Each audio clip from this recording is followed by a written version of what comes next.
Hamıya salam. Növbəti faydalı videoma xoş gəlmisiniz. Bugünkü videomda ekranda baxdığınız MyGov mobil tətbiqi ilə mobil cihazların qeydiyyat tariflərini öyrənəcəyik.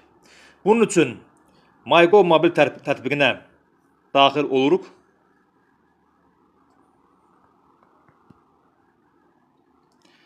Sol tərəfdə aşağıda xidmətlər yazılan bölməyə keçid edirik.